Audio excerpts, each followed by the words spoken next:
Hello, everyone. Welcome, episode 100. Anthony, we're here. 100. We made it. That's some kind of milestone. Yeah. We'll talk about it. It's really like a weird one because the monthly to weekly transition is like there's no. I can't really draw any parallels. Like, look at how many years we've been doing it. We don't really follow a lot of rules on this show, and so counting the episodes is already that chaotic. So that's basically this one went from weekly or monthly to weekly. My other show started at 0, so yeah, I'm doing great at the whole numbers thing.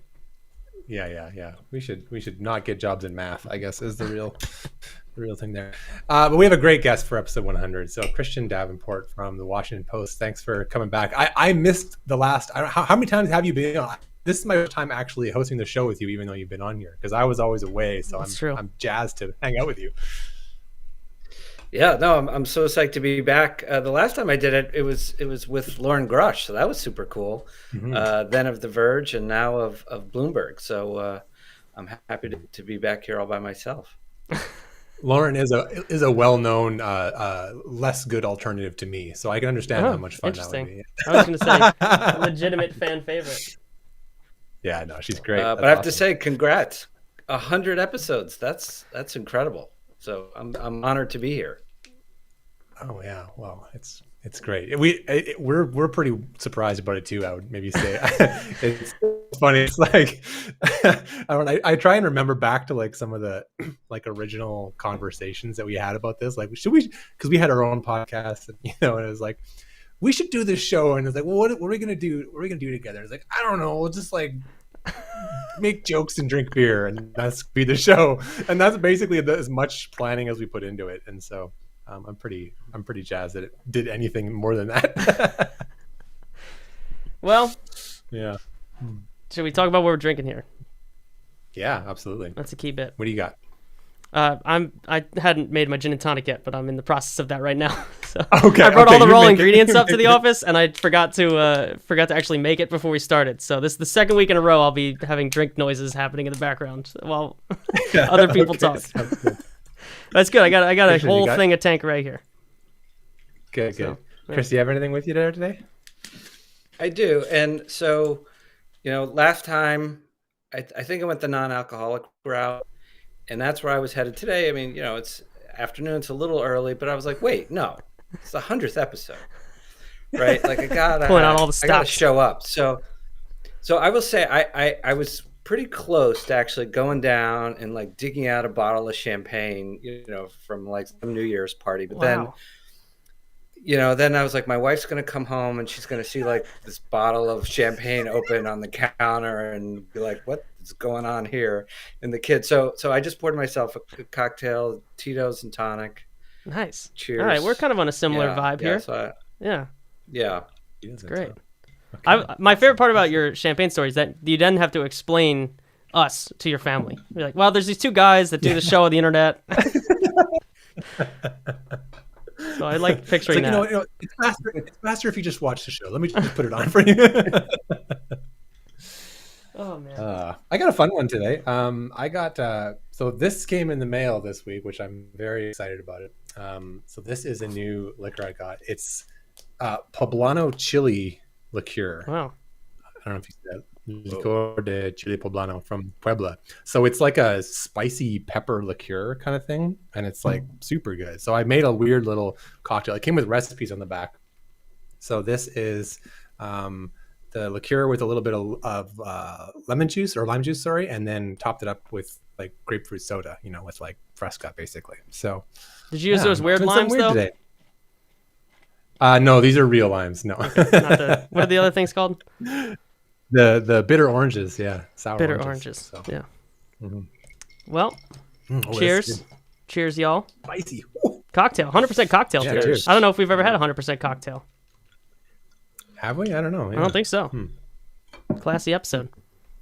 Well, where we start? It is classy. That's. Well, I kind of want to interrupt though. I want to ask you guys about. I want to ask you guys about how this all started.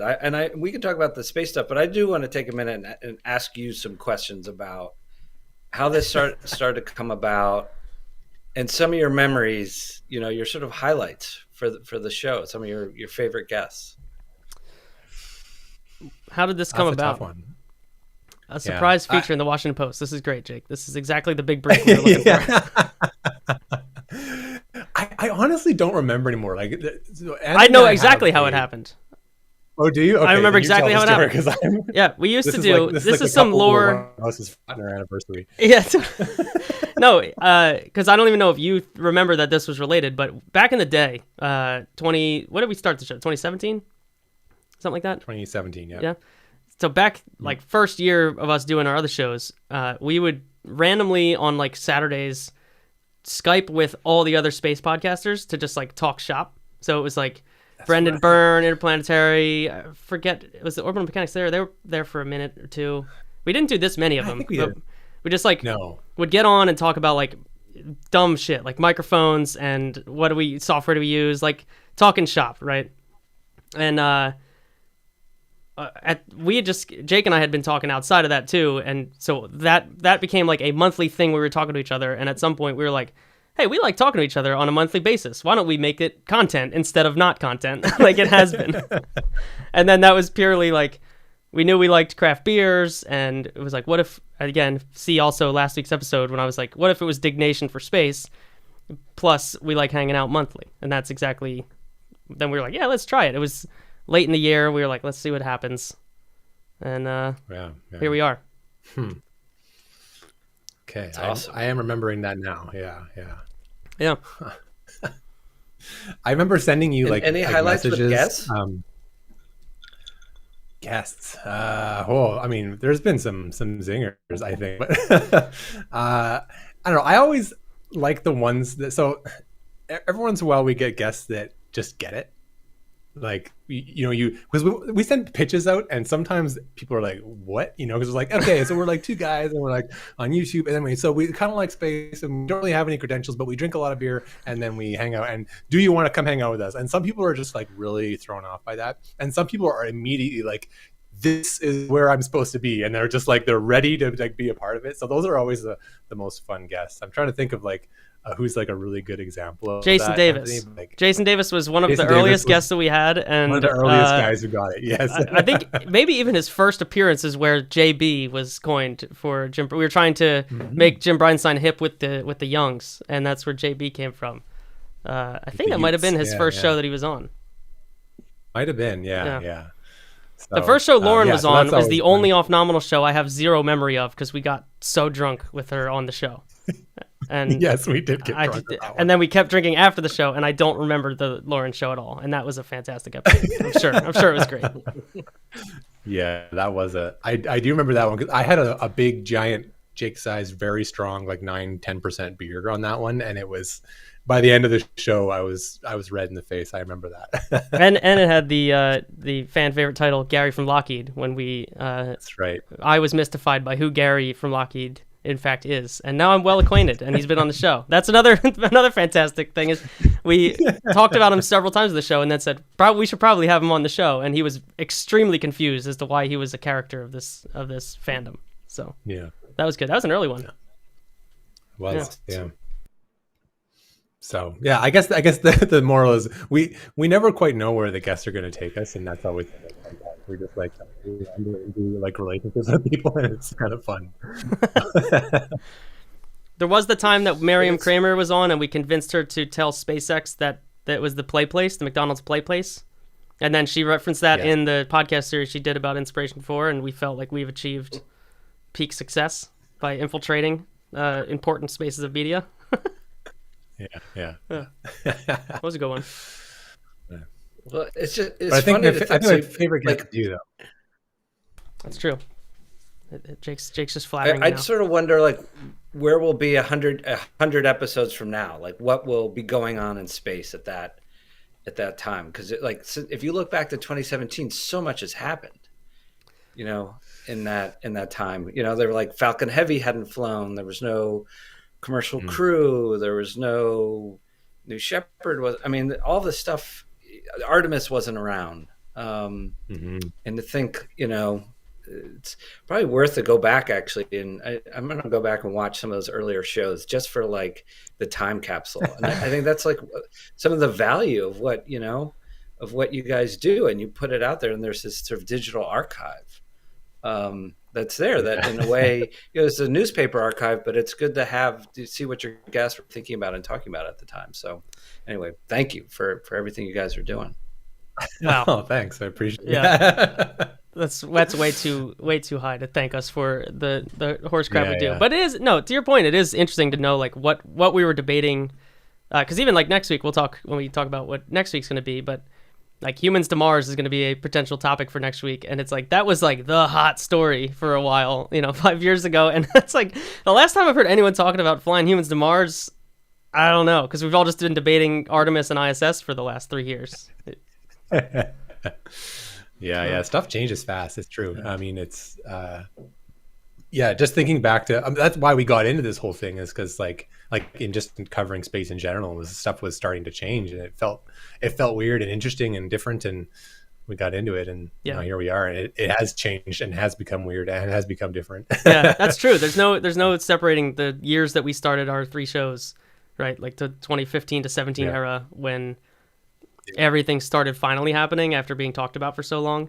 And certainly like probably 2020 to 2022 is another range where it's now all the human spaceflight happens, or most of it anyway. Some of it's still waiting. Yeah. All right. 100 more episodes. Cheers. It's only 2 years away now though, because we're weekly. And hell, by the time we get to 100, we might be doing the show every 3 days, based on our progress of shifting the cadence up. Don't say that. Don't say that. All right. So should we talk about some current affairs then? That's what we're going to try and get into here. We've got a capital J journalist with us today, Anthony, and so we should probably take advantage of the professional who's going to tell us what's up. But I don't know. We were trying to figure out what to talk about, and there was just like a smorgasbord of like different, pretty important stories that are just kind of washed out because there's all these other important stories going on. So I don't know, where do you want to start? Do we want to talk about spacesuits? Do we want to talk about crew selections? Do we want to talk about Starship? Like, there's a lot going on. Well, I would focus first on the spacesuit, because there's that whole thing was weird, because the spacesuit doesn't look like that. It's like the unveiling. But I'm just going to annoyingly wave for 10 minutes while you talk about important stuff.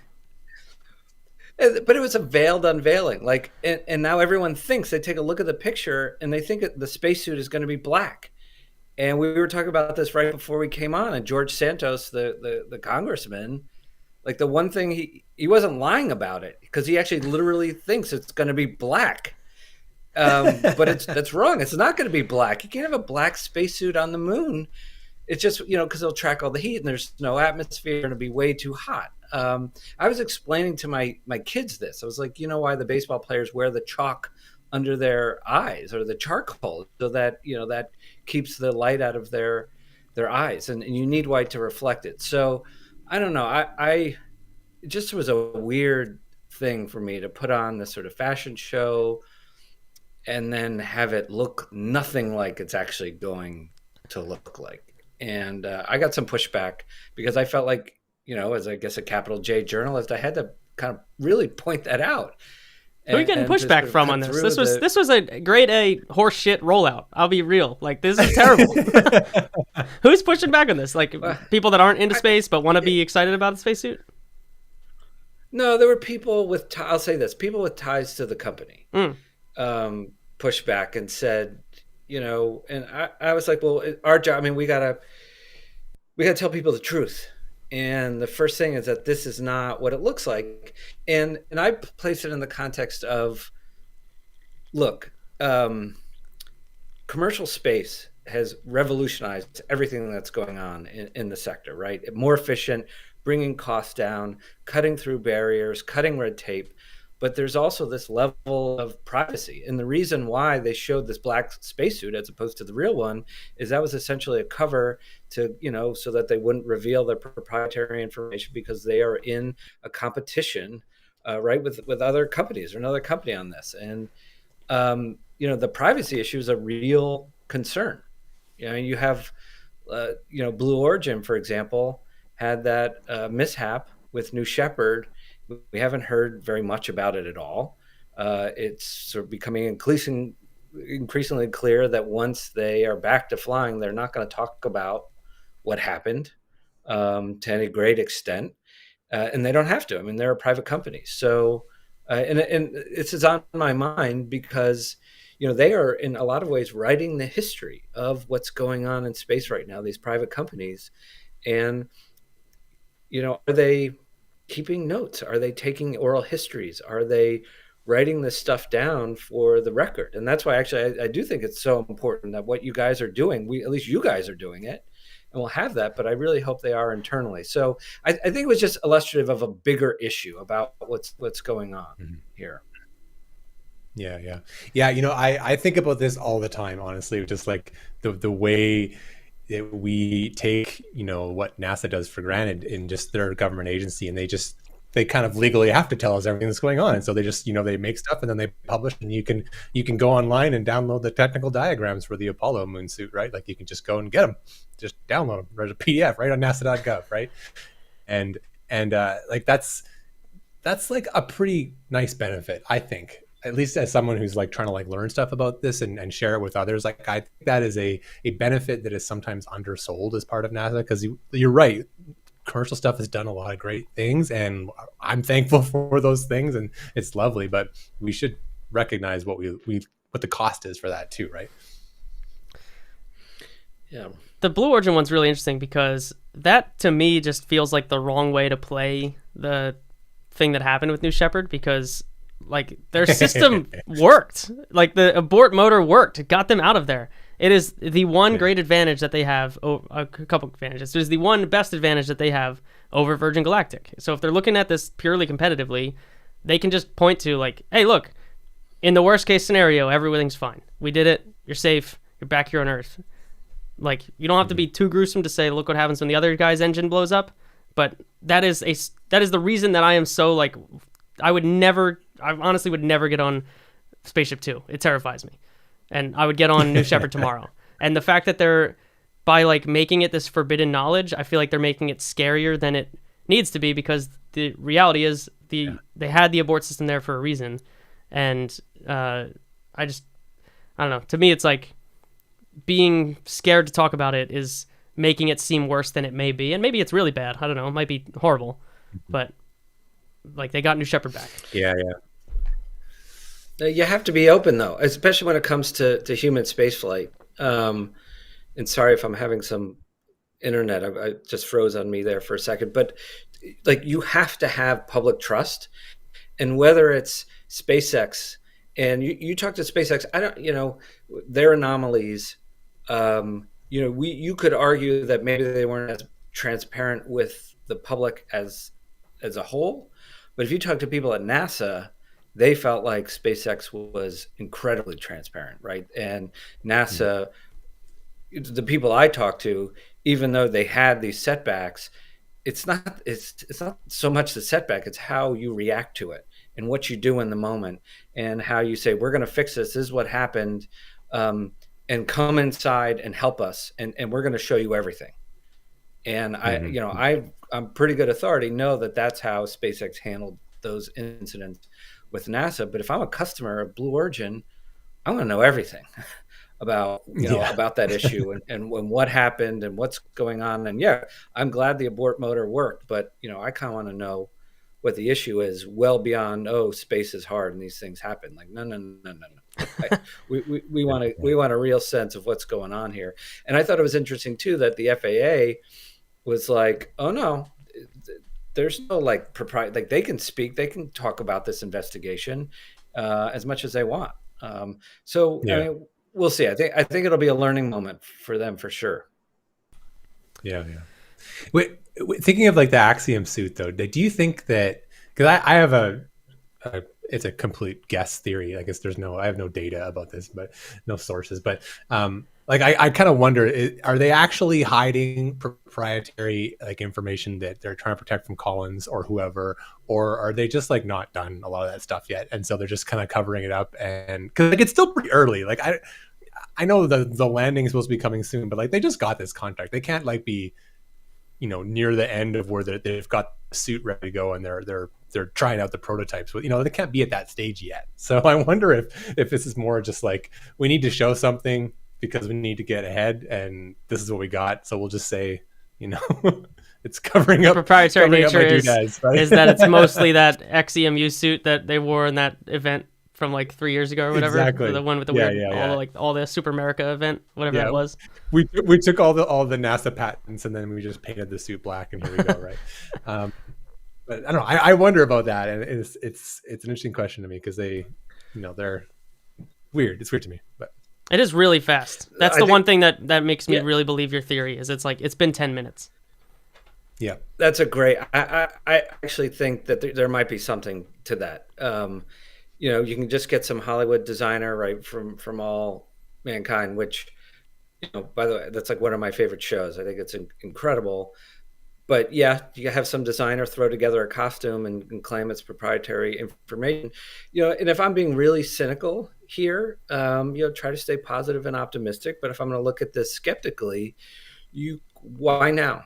Why are you doing this now? Why unveiling it now? Is there some milestone you just achieved, or is it that maybe there's a fundraising round, or right? So I think these things are done for a reason, for sure. So I think your skepticism there is completely justified. Yeah. Yeah, Christian nailed it. That's exactly why. Remember that they have this flight coming up, and I will say this: to the extent that it was a like awareness of Axiom 2 event, somebody that I know that does not follow space but kind of tangentially is interested.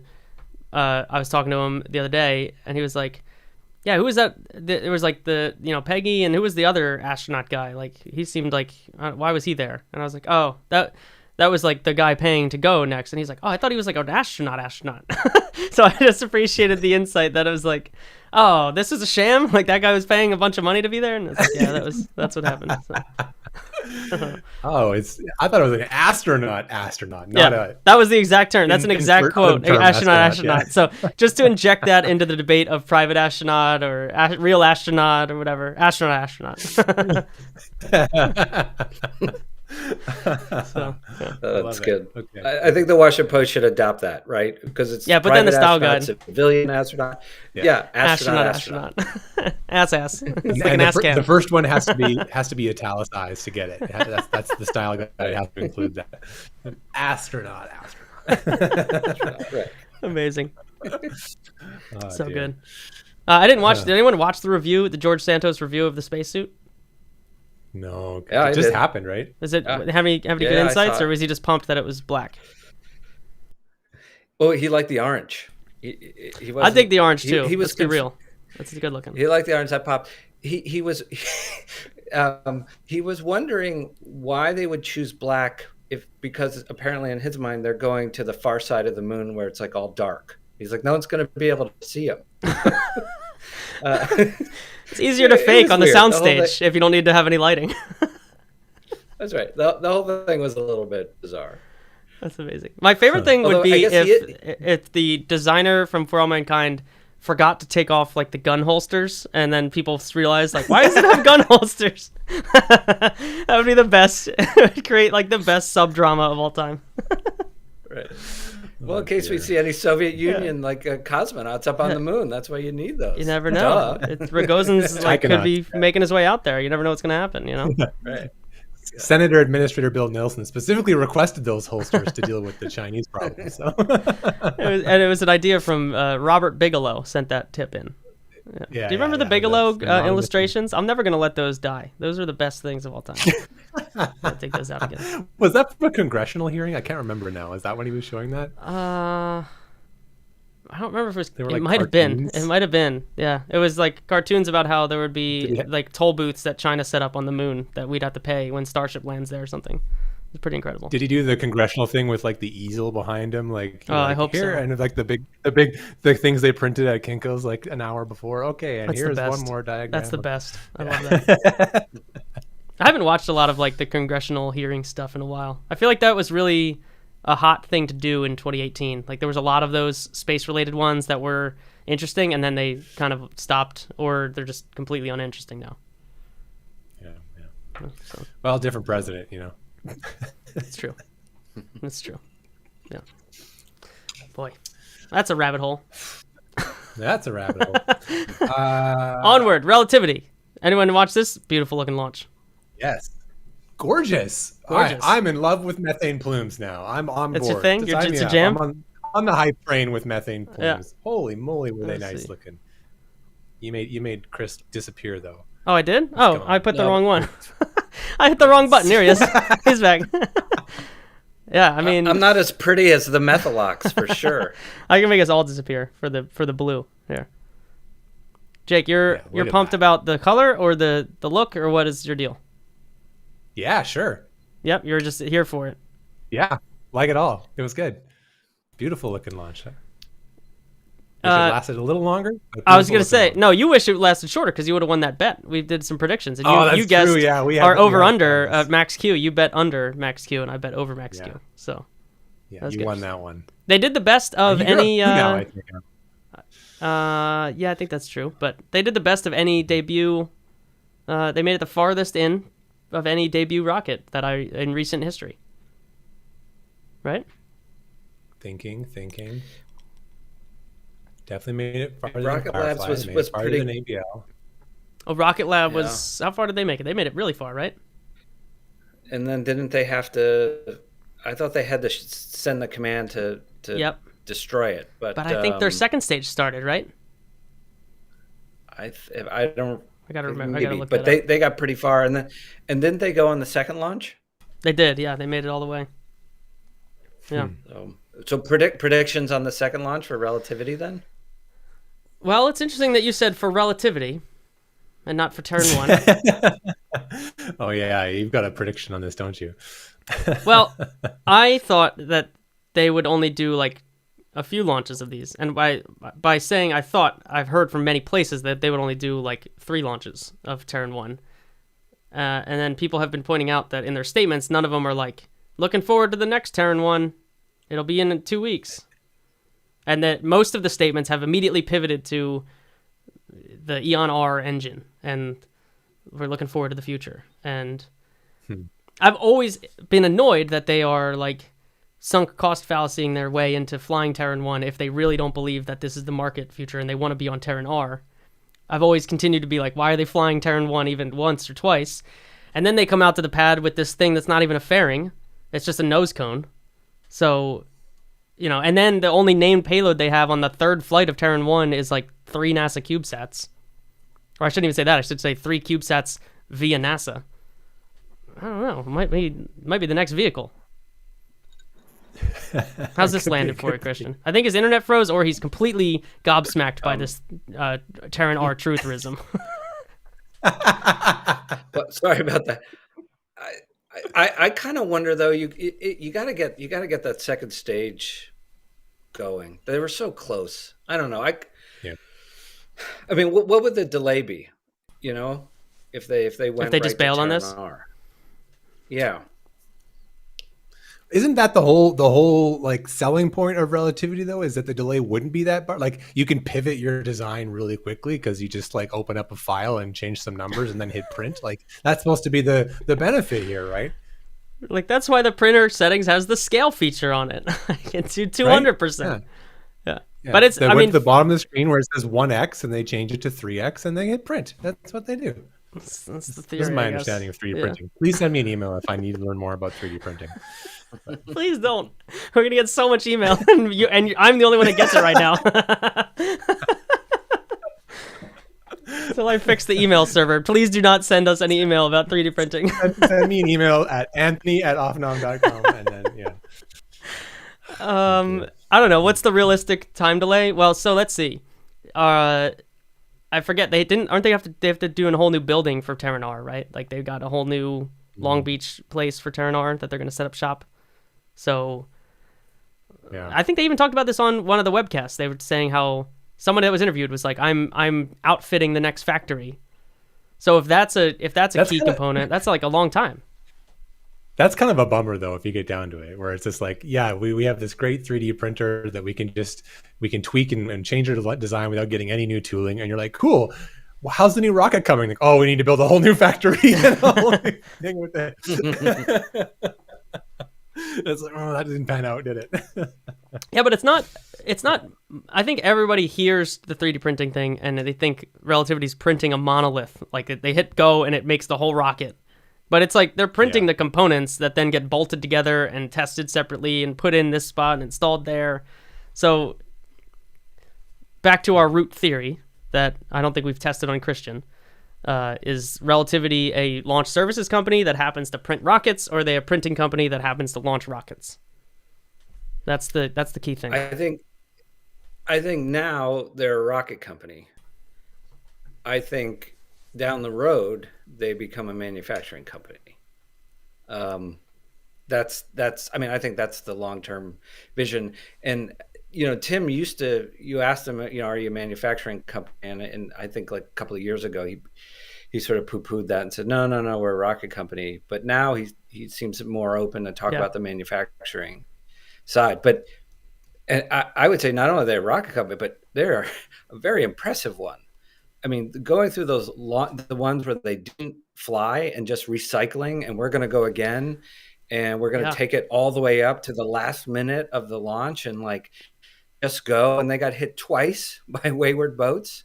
Then the weather, and then and then they had the bad sensors. It was like it was the elements were throwing everything at those guys, and they just rolled with it. I mean, that was impressive, and it's like they're only going to get better and smarter and faster.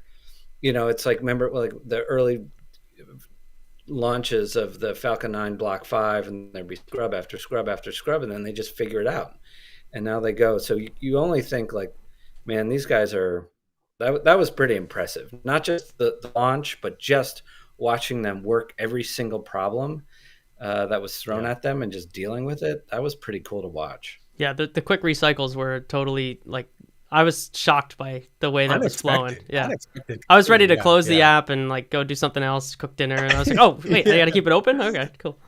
Was not expecting. Well, they were even like, oh yeah, if we scrub at less than 70 seconds, it's game over. It's like it's the end of the day, everyone's going home. And then they scrubbed at 70.06 seconds, and they're like, no, we're good. Set the clock back to 10. Let's go. Right? Which our joke in the Discord was, someone had to be like, wait a minute, something has to be wrong. Like, stop it. This can't be going perfectly the first time. Stop it before we're screwed for the day.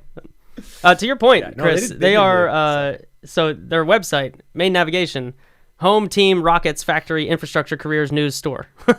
They get pretty quickly from rockets to factory and infrastructure.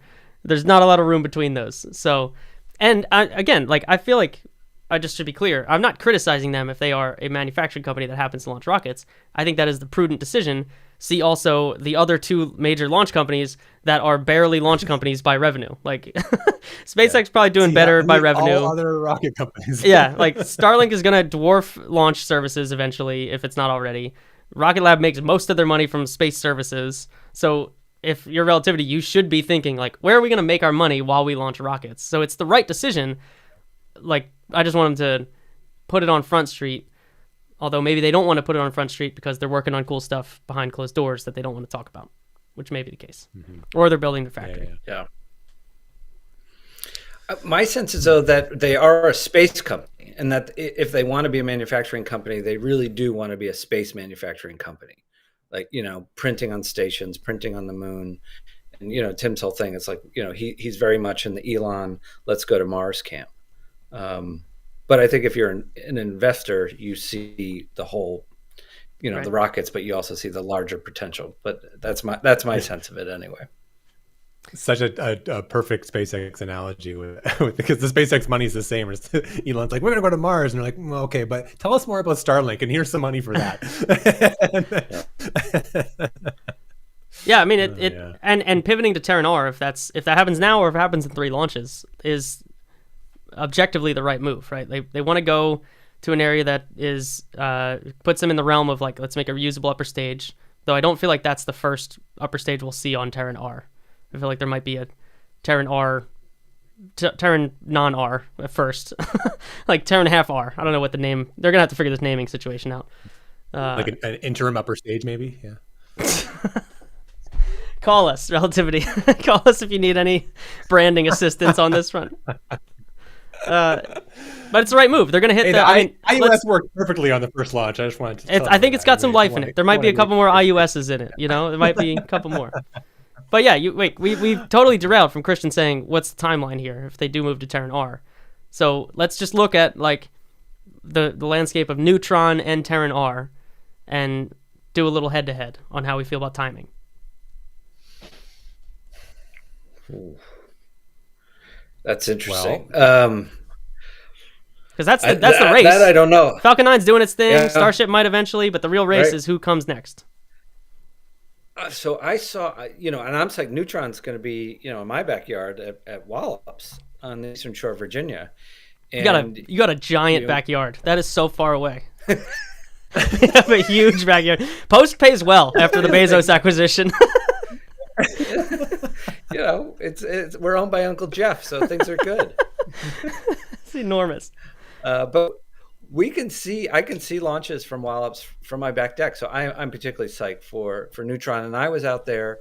It was during COVID and saw some of like the Mission Control Center and the manufacturing and some of the stuff they were doing. So that's exciting. And Rocket Lab is, I just think it's a very tough business.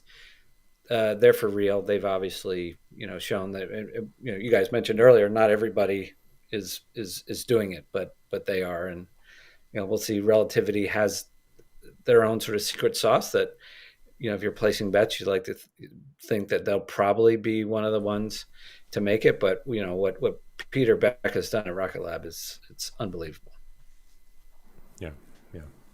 Yeah. From a business perspective, they've really blossomed, I would say. They got their fingers in a lot of pies, and that's paying off for them, I think, right?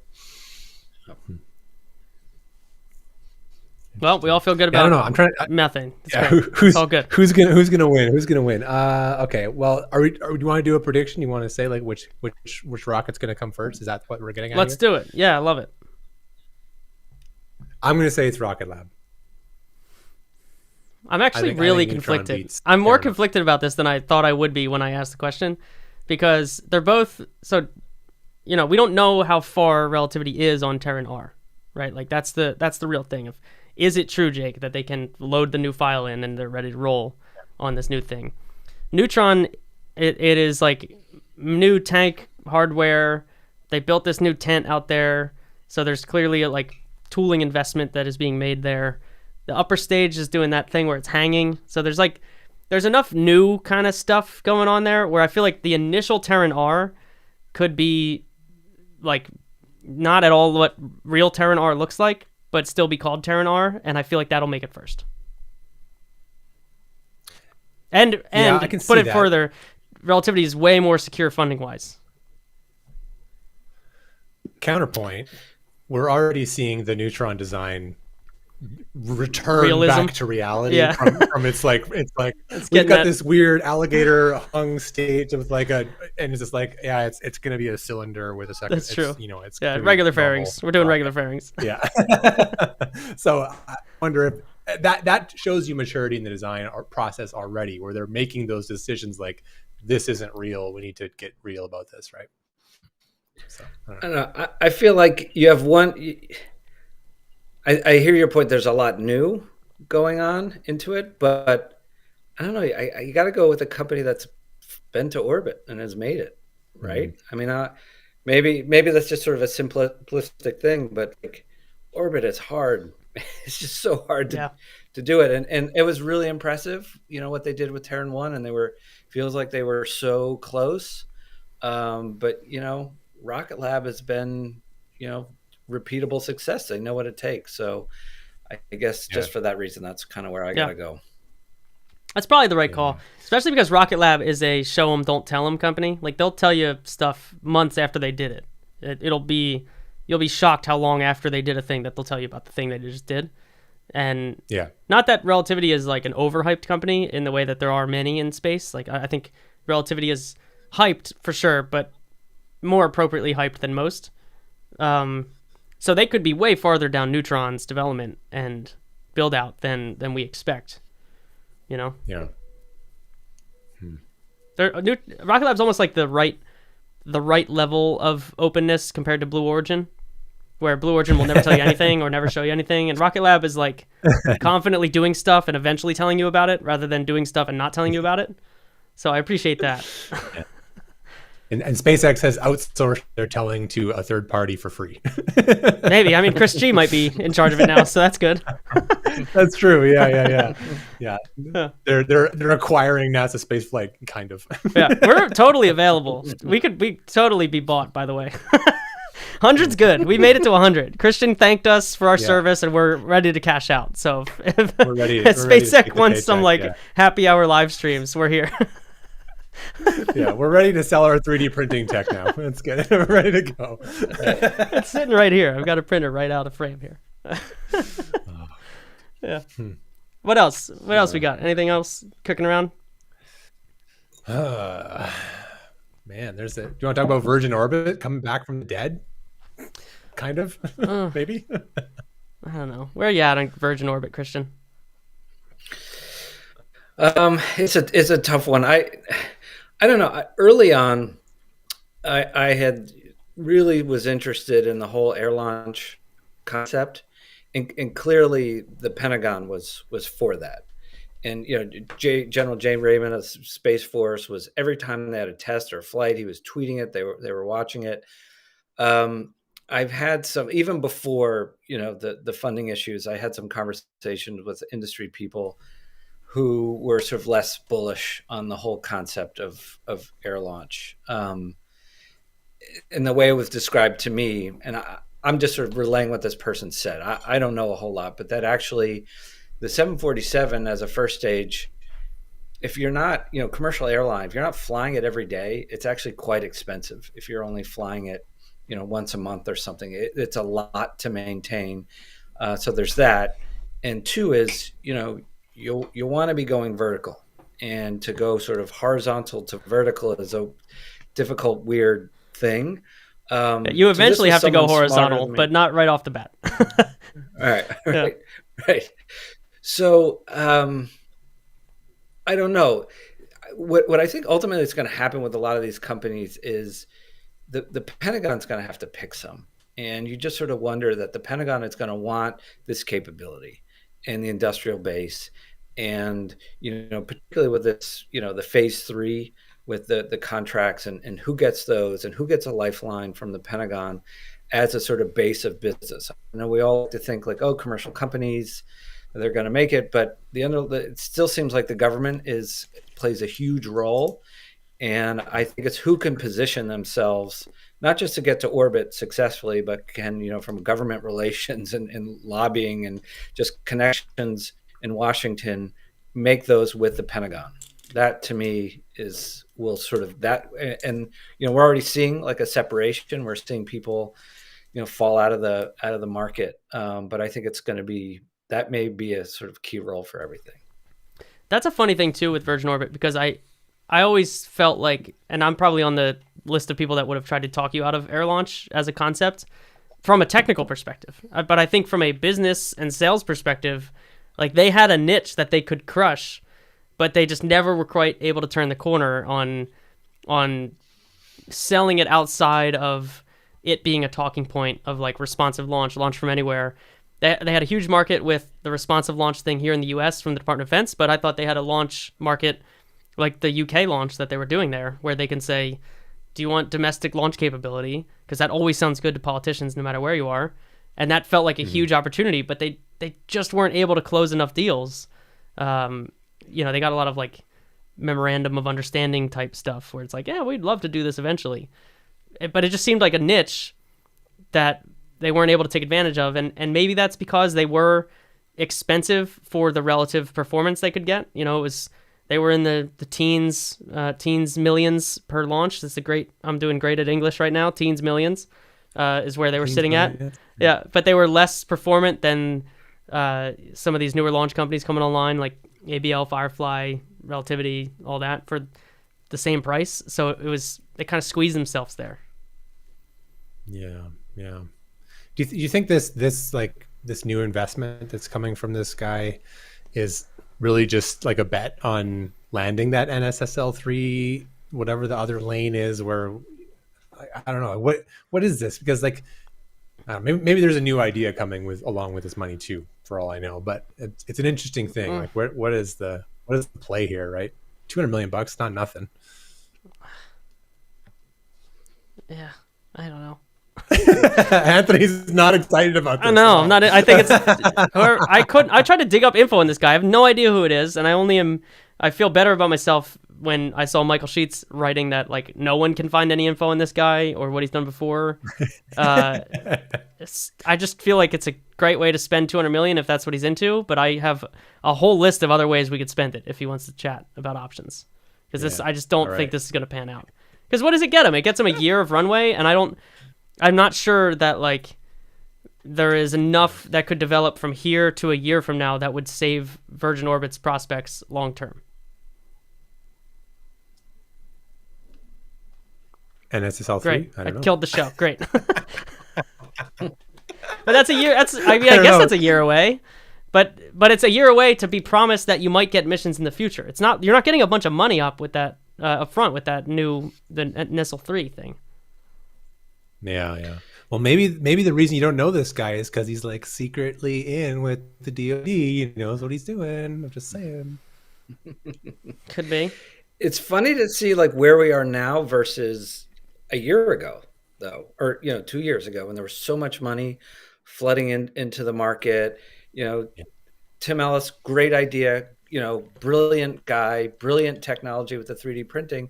How much did he raise? Like $1.3 billion dollars. I mean, it's crazy. Like the money was just flowing in.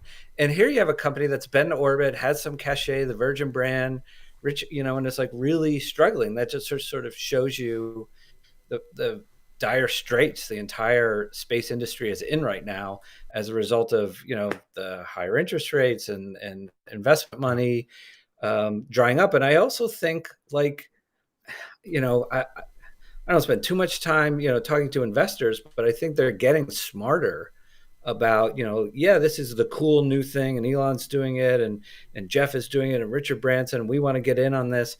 But on the other hand, like they're realizing this is really risky and this is hard, and we're a lot more conservative. So then it's like, who do you go to for money? And you're getting sort of maybe a more oddball cast of characters out there.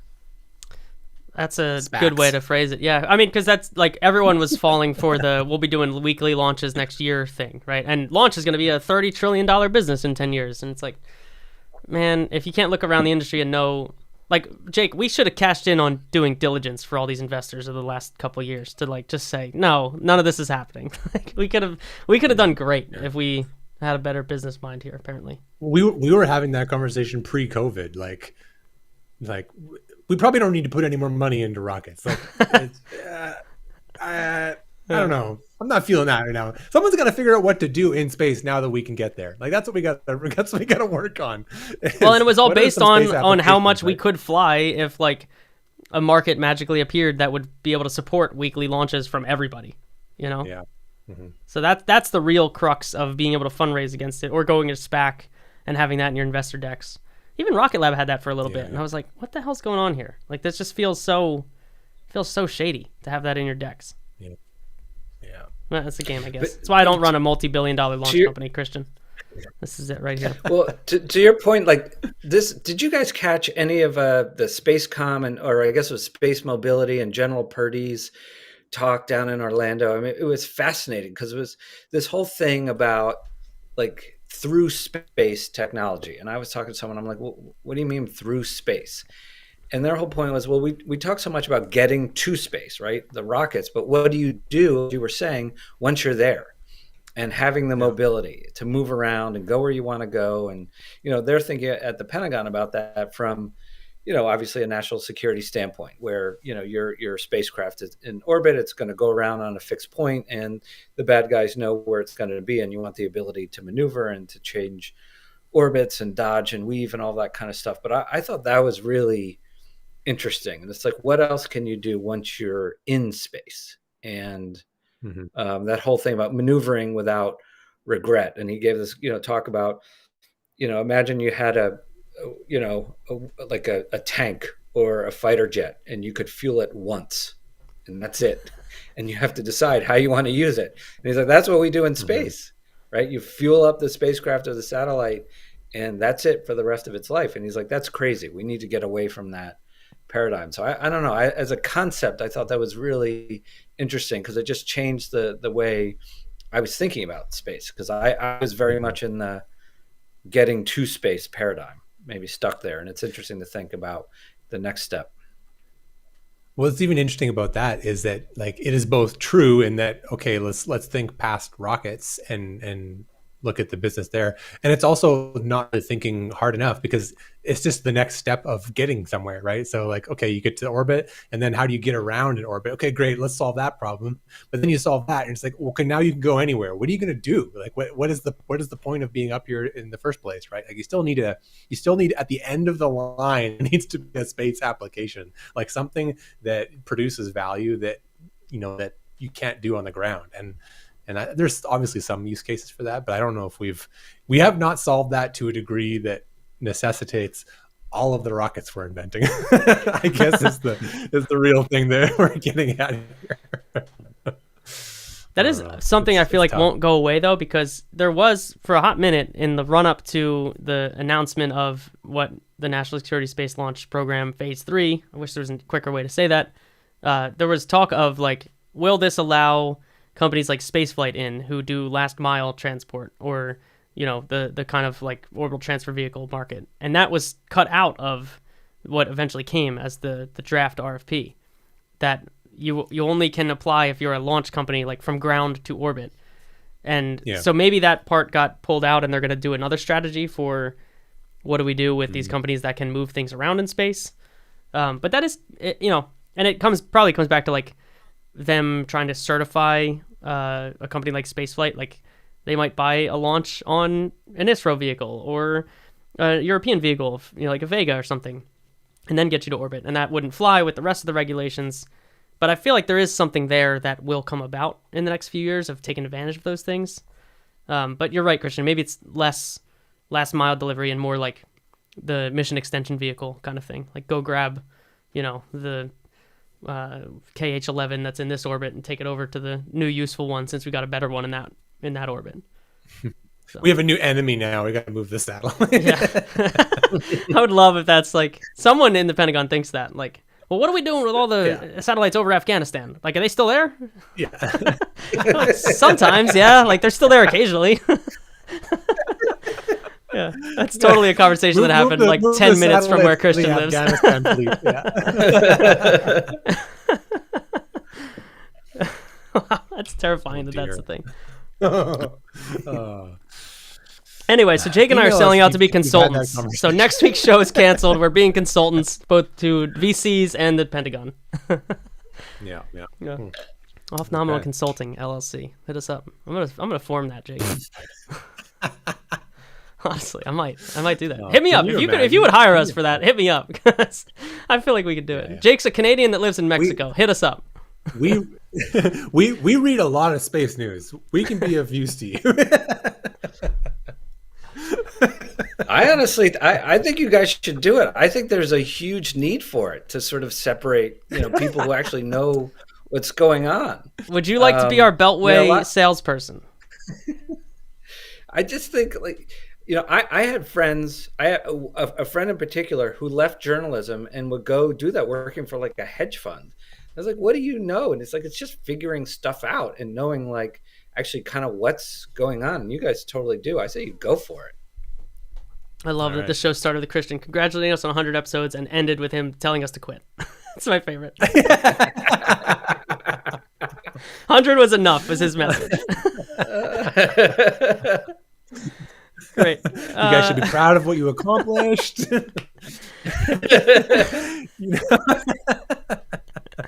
Just thinking you can apply your efforts elsewhere. You could do the show too. You could do the show. Oh, we can keep it alive. All right, cool. Yeah. You keep it alive. Yeah. This is the funnel. It's a marketing funnel, right? We gotta get new people to come in. We are huge. We're a big favorite podcast of the Joint Chiefs of Staff. So We're just 100%. huge. I mean, Lauren Garber's mom thinks we're the best. That's podcast, true. So that's gotta be worth something, right? Yeah, if that's not a market, I don't know what is. Anyway, Christian, if people don't read your writing, can you tell them where to go find it? Sure, WashingtonPost.com. And obviously, I have my book called The Space Barons, and I will mention something to you guys if you promise not to tell anyone. Kind of keeping it on down low, but I'm working on another book. Yes. Too. So hopefully you guys will have me back on. Something 100%. of a sequel to the last one. So yeah, that's been a lot of fun. We are the #1 podcast for space book announcements. I love it. It's great. I love it. It's true. It's true. Yeah, no, I'm excited for that. Your first book was great. I loved it. So yeah, 100%. Jazz. Thank you. Thank you. More books. Yeah. More books, because I do have a long reading list, but it just so happens that the modern books written by friends are definitely at the top of the list. So we got some stuff coming. I mean, what Lauren's book's coming out pretty soon, right? Isn't that summer or something? Yeah. Lauren's book is coming out. I read that. I read the galleys of that. It's fantastic. And I'm reading Ashley Vance's book. As right are now. we. Foreshadowing. Really good show stuff. coming soon. Yeah. Nice. Yeah. Eric's got his new Falcon 9 book he talked about recently on the His show. Falcon 9 book. Yeah. Brandon Byrne was working on a book about pooping in space. I'm not sure where that landed, but I think he bailed. On that one. He bailed on it? Oh, well. He realized you just poop. You just go for it. He realized he wasn't cut out for #2, so he was that's fine. Oh my god. Oh, okay. Anthony, I'm going away on a vacation. What are you gonna do while I'm gone? Yeah, I heard you're going away for a full month, everybody. So Jake's out of here for 4 episodes. Next week, Chris Carberry's coming back. We talked to him about a book that he wrote about alcohol in space, and now there's a documentary part 2 coming out about that. And Tanya Harrison will be coming in as my Jake stand-in. So again, I mentioned this at the front of the show. I want to talk about how's everybody feeling about humans to Mars in the Artemis era? Because what happened to that? That was a hot thing for a couple minutes. So that'll be cool. Yeah. And then Moon to Mars. Right, Moon to Mars. Right, the journey to Mars is back. It's back in action. It's back. It's always been the journey to Mars. Always has been. And then the other thing we should mention is the Discord, Jake. Yeah. So come on down. Discord memberships, $5 a month. You can hang out with us. We get up to some shenanigans. It's a private space community. The $5 keeps out the riffraff, you guys. So if you're not riffraff, you pay the $5. You get into where the rest of the not riffraff is. This is the really key selling point of the Discord, and we have a lot of fun in there. We're doing all sorts of random activities here and there, and it's awesome. So $5, Jake, or what? Or if you really, really want to show us you care, and you really want to set some personal standards for yourself and never fly rideshare, that's what you really want to go for. $25 a month. Buy the dedicated launch. It's the premier. Go for it. Premier membership. Your own rocket into this Discord. That's what Listen, do you take Lyfts or Ubers? You should be on the Never Fly rideshare level. That's all I'm saying. Yeah, exactly. Yeah. Jake, I don't have anything else to plug this week. I just want to plug one thing, which is likely next week, major announcements. So stay tuned. I'm not canceling any shows, which I'll continue to do my joke through the year. Solid announcements coming your way next week. So hop in the Discord. Right. Yeah, so that's where you can find out first. That's probably true. Christian, you're the best. Cool. You remain the best. Yeah, and we're looking forward to whatever the first project that you sell is for Off-Nominal Consulting LLC. Thanks so much for having me. It's a blast as always. Yeah. Thanks, we'll have everybody. to come back and talk about that. Appreciate it. You bet. See you later. Okay. All right. Bye, everyone.